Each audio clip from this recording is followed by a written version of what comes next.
കാടിന്റെ നടുക്കുള്ള ചായക്കടയിൽ പോയി ചായ കുടിച്ച കഥയാണ് ഈ ഒരു വീഡിയോയിൽ. ഏത് ദുനിയാവിൽ പോയാലും ഒരു ചായക്കട ഉണ്ടാവുമല്ലോ, അതുപോലൊരു ദുനിയാവാണ് ഇത്. സ്ഥലം കാരപ്പാറ. നെല്ലിയാമ്പതി കഴിഞ്ഞ് തേയിലത്തോട്ടവും കാപ്പിത്തോട്ടവും കാടും മേടും കടന്ന് 15 കിലോമീറ്ററോളം യാത്ര ചെയ്താലേ ഇവിടെ എത്താൻ പറ്റൂ. വഴി ഇവിടം കൊണ്ട് അവസാനിക്കുകയാണ്. ഇവിടെ നിന്ന് അങ്ങോട്ട് പ്രവേശനമില്ല.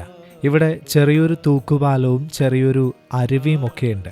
അതിനടുത്തിരുന്ന് ചായ കുടിക്കാം. കാടിന്റെ നടുവിലെ ഈ ഒരു ചെറിയൊരു കടയാണ് ഇവിടെ അടുത്ത് താമസിക്കുന്ന കുറച്ചു പേരുടെ സൂപ്പർ മാർക്കറ്റ്. വൈകുന്നേരമായാൽ കോടമഞ്ഞ് ഇറങ്ങും. കോടമഞ്ഞിന്റെ തണുപ്പേറ്റ് നല്ല ചൂട് ചായ കുടിക്കാൻ വല്ലാത്തൊരു സുഖമാണ്. ഉയരം കൂടുന്തോറും ചായയുടെ സ്വാദും കൂടുമെന്നാണല്ലോ ലാലേട്ടൻ പറഞ്ഞിരിക്കുന്നത്.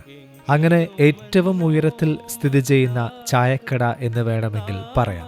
അങ്ങനെ മല കയറി വന്ന് ചായ കുടിക്കാൻ ആഗ്രഹമുണ്ടെങ്കിൽ നിങ്ങൾക്ക് ഇങ്ങോട്ട് വരാം. രമേശ് ഏട്ടനാണ് ഈ ഒരു ചായക്കട നടത്തുന്നത്. ഇവിടെ ഗൂഗിൾ പേ ഒക്കെ ഉണ്ട്.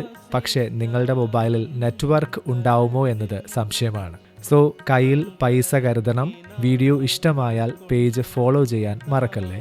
അപ്പോൾ ഓക്കെ, ബൈ.